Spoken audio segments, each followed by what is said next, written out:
بسم الله الرحمن الرحيم.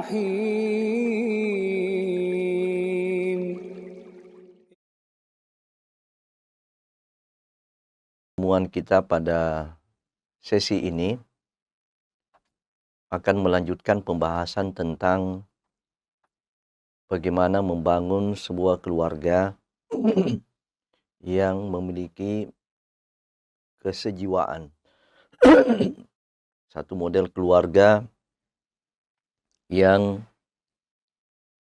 apabila tercipta dan terwujud kesejiwaan di dalam berumah tangga, maka inilah pilar kedua terpenting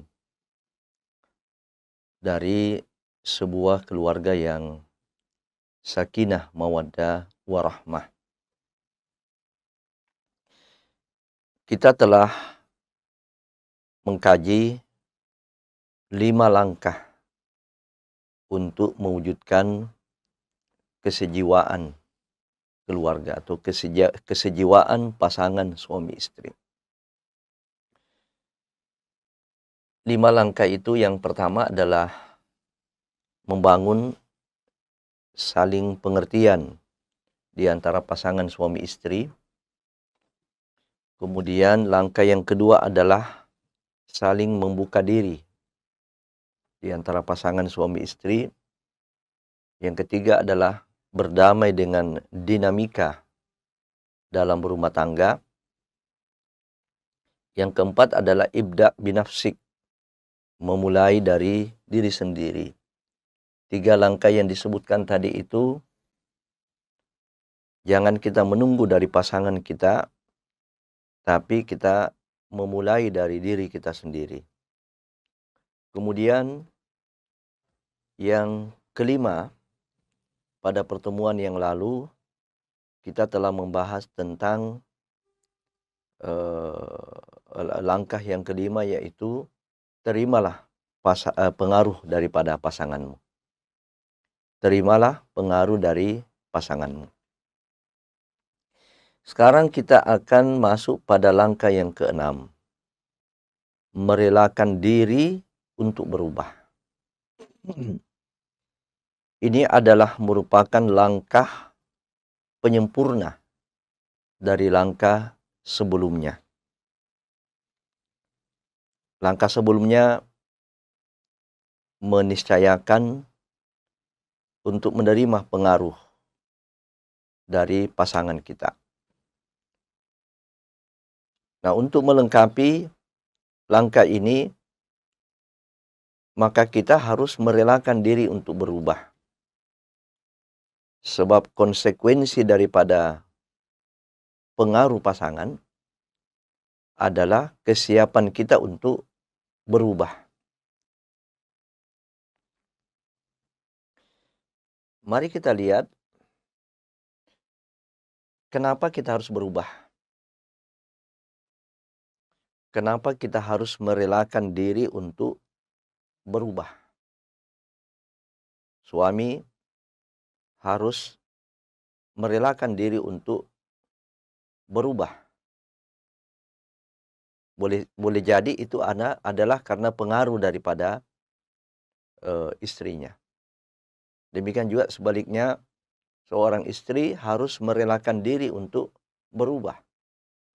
Dan boleh jadi pengaruh perubahan itu bersumber dari suaminya. Kenapa harus demikian?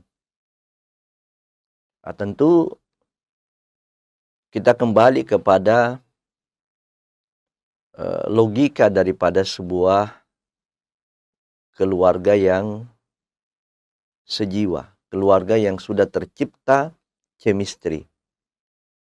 Nah, kesejiwaan, chemistry di dalam berumah tangga ini, pastilah di dalamnya harus ada saling mempengaruhi atau mau dipengaruhi, dan kesiapan untuk berubah. Nah, ini kita lihat bahwa pernikahan sesungguhnya merupakan perubahan. pernikahan sesungguhnya adalah merupakan satu momentum perubahan di dalam fase kehidupan kita, yaitu berubah dari status jomblo kepada status apakah suami atau sebagai istri. Apa ciri utama daripada status jomblo itu? Ya, hidup kita bebas, tidak terikat. Itu kalau kita masih berada pada fase jomblo. Hidup kita bebas, hidup kita tidak terikat. Ya, kalau ada ikatan-ikatan, ya itu ikatan rumah tempat kita tinggal, sekolah, kampus, tempat kita menuntut ilmu. Ya, tetapi di luar itu, umumnya kita bisa mengatur diri sendiri. Kita bisa menentukan apa yang kita inginkan. Dari waktu tidur kita,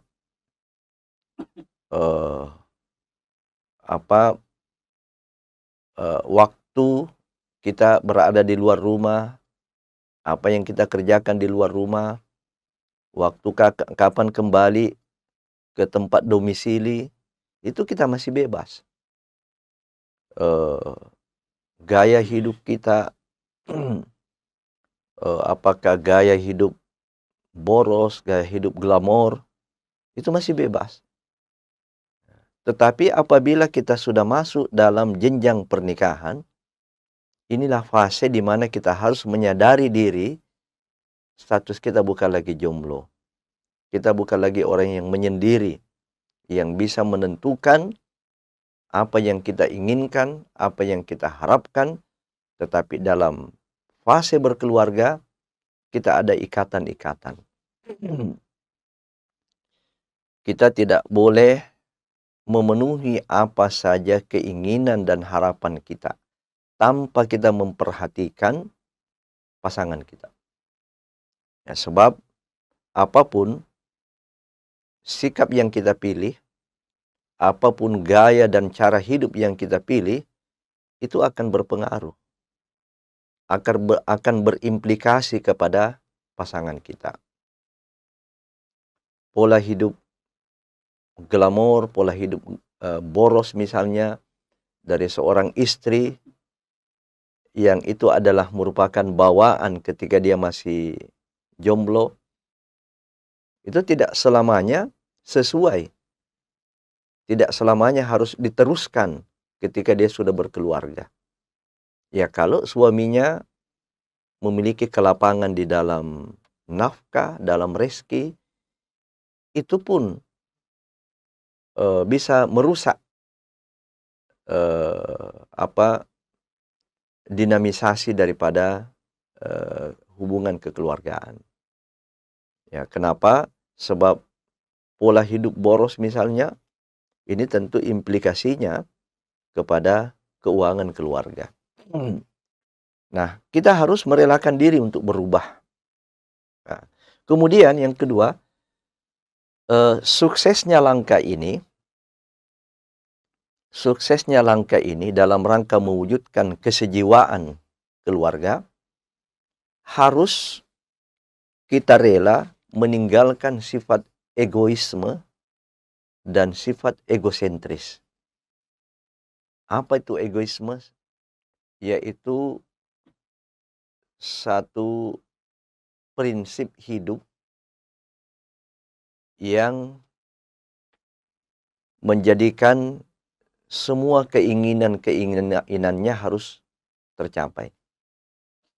Semua egonya, keinginan, harapannya harus tercapai tanpa memperhatikan dengan siapa dia bergaul. Dia punya kecenderungan malah menekan dan memaksakan orang lain. Itu sifat ego. Tidak mau kalah. Tidak mau mengalah. Ini adalah sifat ego. Ketika kita sudah berkeluarga, sifat ini sudah tidak pantas lagi kita miliki. Sebab kita punya pendamping hidup. Kita punya teman hidup. bersama siang dan malam. Maka sifat merubah diri ini tidak bisa apabila kita tidak berani dan tidak mau berkorban untuk meninggalkan sifat egoisme. Demikian juga egosentris. Egosentris adalah satu sikap yang menjadikan dirinya sebagai standar. Ya, menjadikan dirinya sebagai standar. Standar-standar kehidupan, standar-standar pergaulan itu didasarkan pada dirinya. Nah, sifat inilah yang bisa menghalangi langkah ini. Kita tidak bisa berubah sepanjang dua sifat ini kita miliki. Kita egoisme, dan kita memiliki sifat egosentris. Menjadikan semuanya itu standarnya pada diri kita. Standar kesederhanaan misalnya. Kita tidak mau mengakomodir standar kesederhanaan yang dibangun oleh pasangan kita. Apalagi standar kebersihan. Ada orang yang sangat bersih sekali.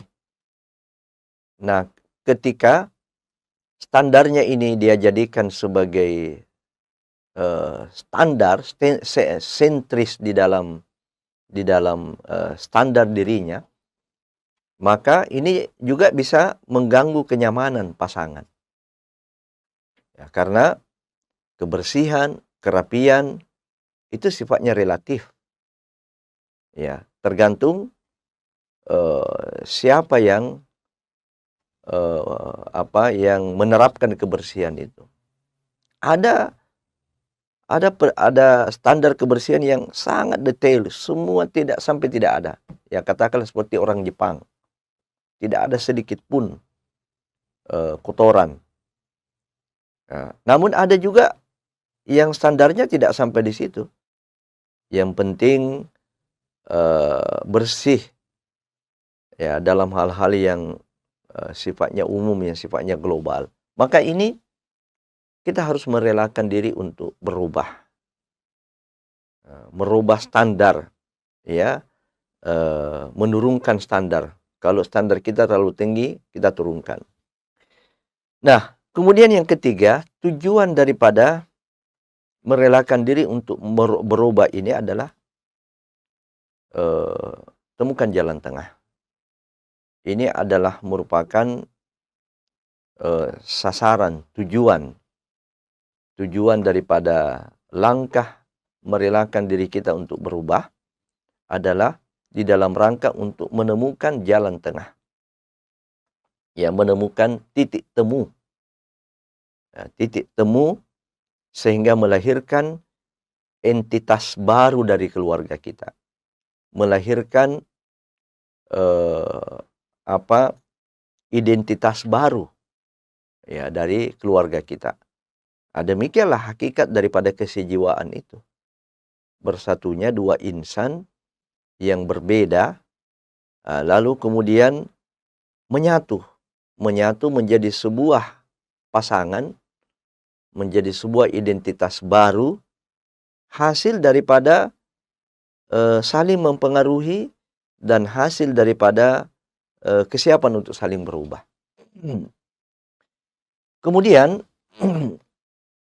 sifat saling merelakan diri untuk berubah ini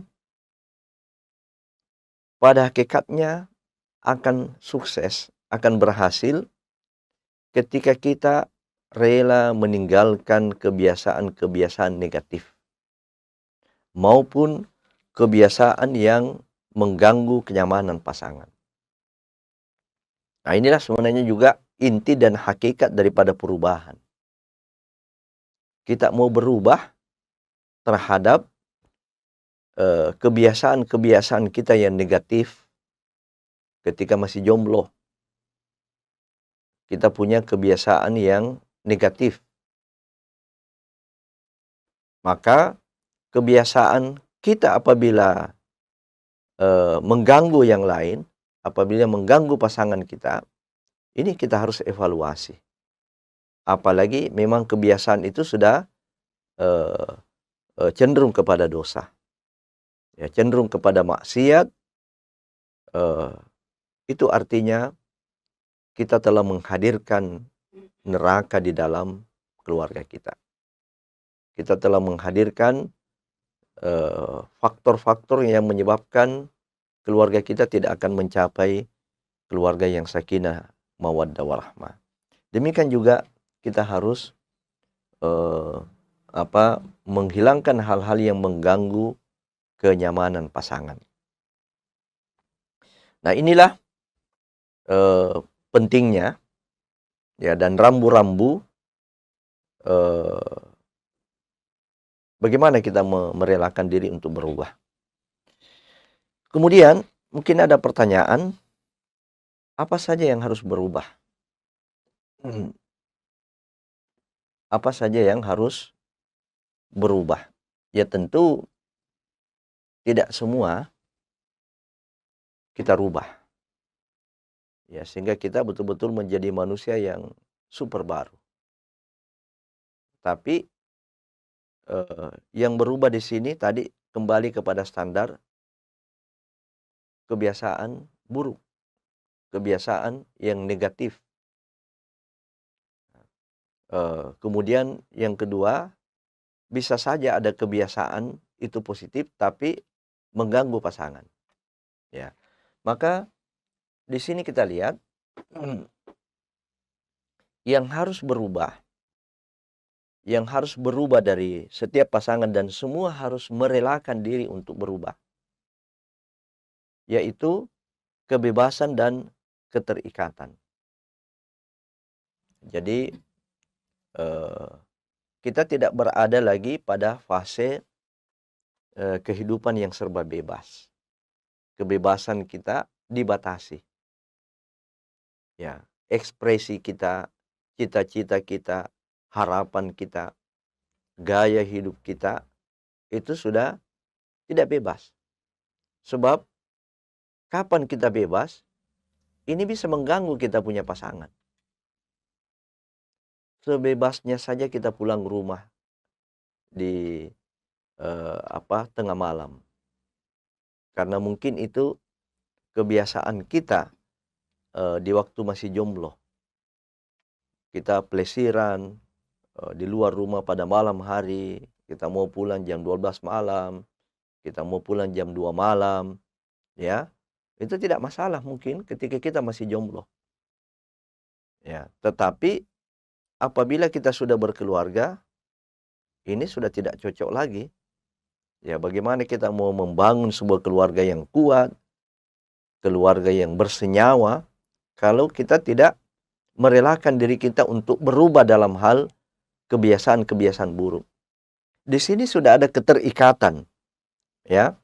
Nah, keterikatan. Kuncinya membangun kebebasan dan keterikatan yang yang diinginkan agar kesejiwaan ini bisa tercipta adalah sesuaikan dengan keinginan dan pasangan. Sesuaikan dengan keinginan pasangan kita. Nah, kita berubah pada berbagai keinginan-keinginan yang mengganggu pasangan kita. Ya, bahkan sedapat mungkin kita melakukan konfirmasi. Ya, kita keluar pada waktu pagi.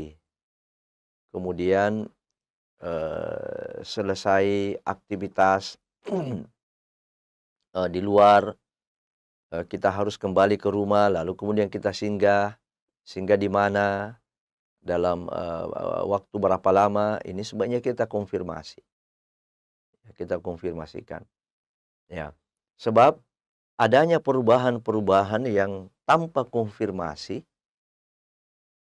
ini bisa menimbulkan kecurigaan, ya, bahkan bisa menimbulkan ketidaknyamanan, ya, pada pasangan kita. Nah, kalau istri kita sudah tahu bahwa jam pulang kita kerja, di rumah kita sudah ada sebelum asar, di rumah kita sudah ada jam 4 misalnya, lalu kemudian cenderung terjadi perubahan. Perubahan karena eh, apa? Kita menganggap diri kita ini sudah tidak punya keluarga, tidak punya istri, tidak punya anak, ya. Maka lambat laun eh, muncullah kecurigaan. Awal pernikahan, suami jadwal keluarnya, jadwal pulangnya teratur, tiba-tiba terjadi perubahan. Ini bisa menimbulkan kecurigaan dan bisa menimbulkan kekhawatiran. Nah, maka disinilah medan pertama kita berubah dalam hal kebiasaan dan keterikatan. Yang kedua adalah berubah dalam hal cita-cita dan realitas keadaan. Mungkin ketika kita jomblo punya cita-cita untuk meraih pendidikan yang tinggi. Tidak hanya S2, mungkin ada yang bercita-cita sampai S3. Baik itu istri maupun suami. Ketika masuk di dalam rumah tangga, tidak semua cita-cita dan harapan kita ini harus terwujud. Boleh jadi karena tempat, sehingga menghendaki adanya perubahan. Boleh jadi karena seorang suami ikut istri, atau istri ikut suami, ya, di mana di tempat itu tidak memungkinkan cita-cita kita bisa terwujud.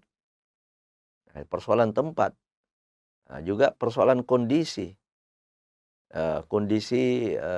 keuangan, kondisi nafkah rumah tangga. Nah, tidak boleh semua cita-cita dan realitas kita ini masuk dalam berumah tangga itu dipaksakan harus terwujud. Maka harus juga kita memahami realitas yang terjadi.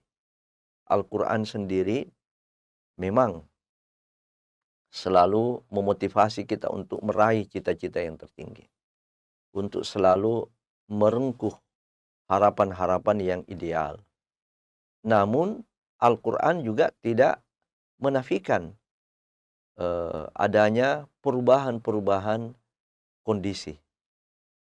Allah Subhanahu wa taala berfirman, ba'da a'udzubillahi minasyaitonir rajim, ya ayyuhalladzina amanu taqullaha ya ayyuhalladzina amanu taqullaha haqqa tuqatih wa la tamutunna illa wa antum muslimun. Nah, ini perintah untuk bertakwa yang ideal. Wahai orang yang beriman, bertakwalah kepada Allah dengan takwa yang sebenar-benarnya. Ini takwa yang ideal. Tapi Al-Quran juga menyebutkan fattaqullaha mastata'tum. Bertakwalah kepada Allah sesuai dengan kesanggupan. Kita berupaya bercita-cita yang ideal, memiliki harapan-harapan yang setinggi-tingginya, tetapi jangan sampai kita mengabaikan kondisi realitas yang terjadi. Disinilah diharapkan kesiapan pengorbanan. Kesiapan suami dan istri berubah, yaitu dengan cara siap mengorbankan rencana dan harapan-harapan. Yang ketiga adalah berubah kebiasaan dan gaya hidup. Merubah kebiasaan dan gaya hidup. Ini juga